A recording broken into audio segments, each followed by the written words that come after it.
Hi Market Mogul readers. Want to know what people at Goldman Sachs, JP Morgan and Bain & Co. read every morning? The Daily Breakfast Briefing. Get all the insights you need in a short, sharp email. And it's free forever. Just sign up at themarketmogul.com. Welcome. You're listening to articles on themarketmogul.com.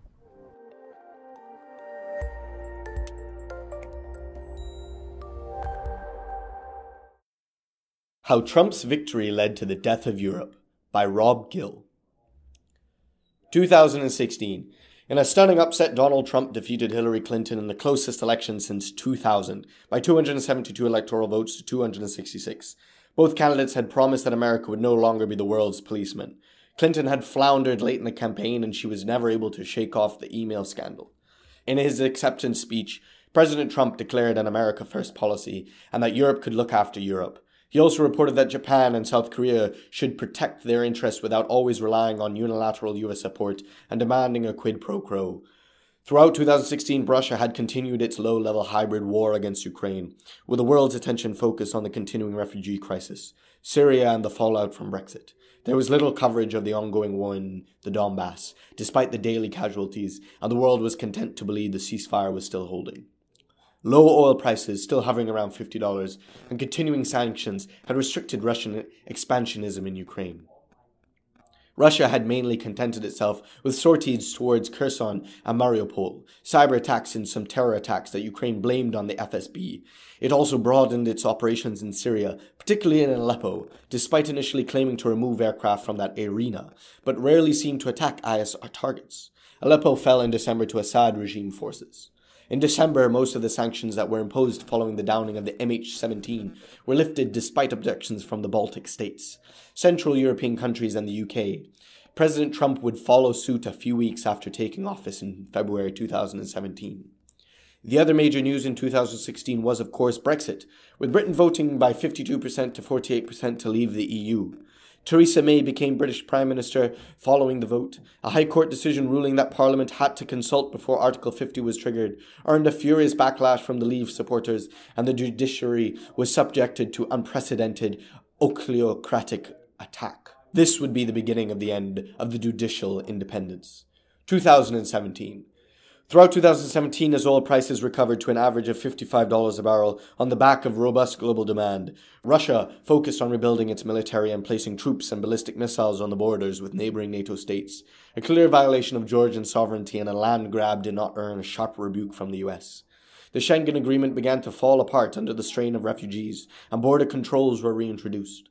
The number of racist attacks intensified in Europe. Riots broke out in London, Paris, and Berlin, with pitched battles between far-right groups and immigrants. Brexit negotiations became increasingly fraught and damaged the UK's relationship with the EU countries in NATO. President Trump and President Putin had declared an entente cordiale in what would turn out to be an infamous St. Petersburg summit. It would later be compared to the Munich Agreement. President Trump stated there was a Russian world, and it was for the US to interfere, and further said that both his close friend Putin and he were very, very smart men, and each would respect the other's interests while cooperating against the scourge of Islamism.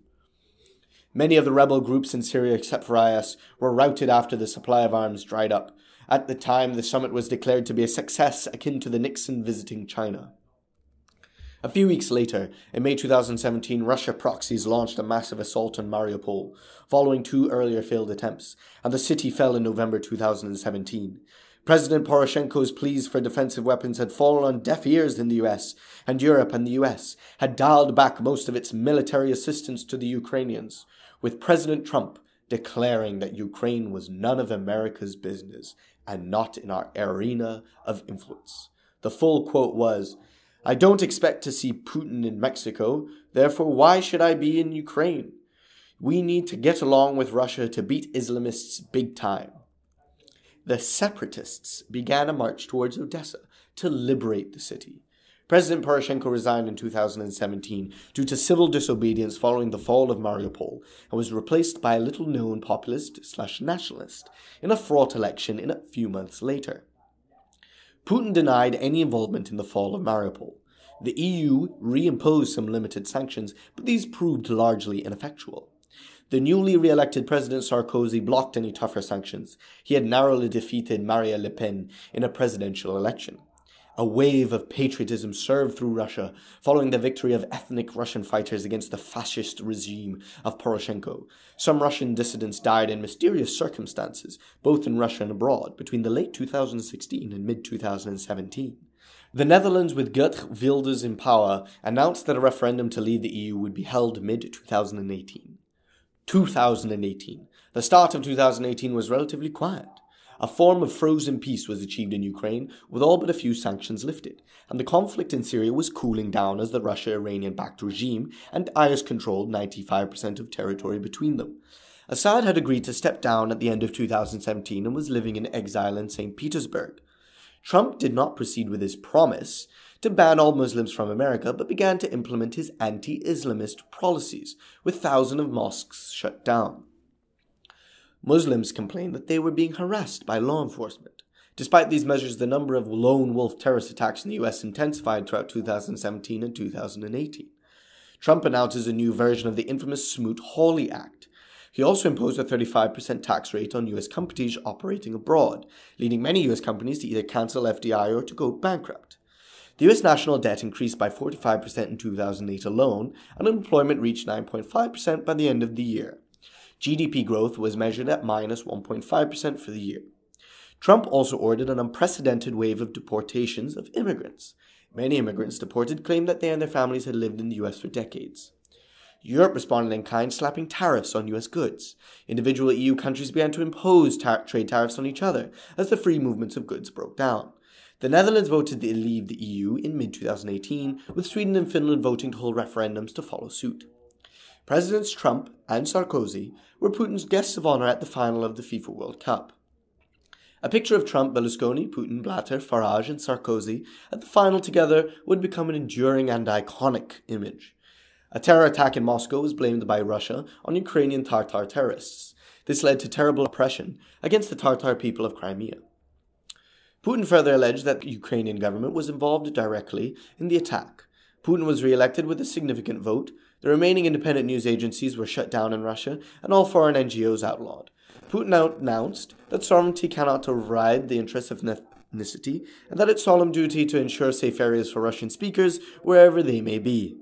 Hybrid war intensified in the Baltics, with the Baltic states complaining of crippling cyber warfare from late 2016 through to late 2018. Moldova and Georgia were subjected to this form of war too. There are commentators that say they are resonances of 1930s Europe. Towards the end of the year, there were reports of little green men in the Baltic states. Putin and Erdogan of Turkey signed an official military alliance as Turkey leaves NATO. 2019. The year 2019 would be known by historians as the year Europe died. Increasingly embattled, Prime Minister May, reeling from an economic slump far worse than the global credit crisis of 2008, called a snap election and another shock. A complacent Conservative Party was defeated by Jeremy Corbyn's Labour, which formed a government with the support from the SNP, PC, Green and SF alliance. SF decided to take their seats in the House of Commons following their stunning electoral success in Ireland, a country having seen the third election in 4 years. Corbyn announced unilateral nuclear disarmament and also indicated that NATO no longer served a purpose. In early 2019, following a massive Russian military exercise and what Russia described as repeated provocations by Ukraine, Russia overtly invaded mainland Ukraine with over 60,000 troops. Trump described it as an internal matter for Russia, and Corbyn urged restraint from warmongers in the West. Sarkozy and the new German Chancellor Sigmar Gabriel expressed their concern. Russian troops suffered mass casualties but advanced towards Kiev. One of the biggest tank battles since the Battle of Kursk resulted in a Pyrrhic victory for Russia, with the older Ukrainian tanks managing to cause mass casualties amongst the invading force and Putin's new tank corps. But the force of numbers prevailed. There were widespread reports of war crimes. A Bild reporter alleged a low-yield nuclear weapon was used by Russia to defeat the resilient Ukrainian defense force a few hundred kilometers from Kiev. Many of the Ukrainian forces resorted to partisan hit-and-run tactics, which slowed down the advance of the RF troops. In the end, Russia controlled just less than half of Ukraine as far as Kiev, but cannot take Kiev or west of the Dnieper. At the urging of Sarkozy and Gabriel, Ukraine and Russia signed a peace treaty. A part of Estonia bordering Russia, Narvu, declared independence following a sham referendum. Towards the end of the summer, Russia moved forces from Belarus into Lithuania, a clear violation of Article 5 of the NATO Charter. President Trump claimed that the US is not bound by Article 5, as Lithuania should never have been allowed into NATO in the first place. Russian troops also moved into Latvia and Estonia. At the hastily convened NATO summit, Sarkozy, Corbyn, and Trump declared that the countries affected are not covered by Article 5. Many liberal and conservative commentators agreed with them and argued that Latvia, Estonia, and Lithuania are not worth going to war with Russia over. Trump met with Putin in Vienna. After the meeting, Trump declared that Putin has promised to cease any further encroachment into NATO territory. Trump claims that he has saved Poland. Peace in our time. 2020. Latvia, Estonia, and Lithuania left NATO and the EU in early 2020 and joined the Eurasian Union, a new security pact with Russia, China, Turkey, and Iran, following a referendum in which 84% of the people voted to join the Eurasian Union. Latvia and Estonia were annexed later that year. The EU, which now existed in name only, began to splinter, and more Central European countries joined the Eurasian Union. NATO is effectively worthless. Trump sought re-election with a record low approval, intimating he may pull out of NATO. Once again, he indicated that the significant threat to the US comes from Muslims and not Russia. His non-aggression pact with Putin had ensured peace, he claimed, and he is angered that he has not won a Nobel Peace Prize. Trump lost the election to Senator Cory Booker, who had been elected for the first time in the 2016 Senate race. The first challenge the new president faces is a Russian invasion of Finland and Sweden. Both countries are unaligned, and NATO is redundant anyway without French, German, or UK support. The president has to decide, are Sweden and Finland worth fighting for?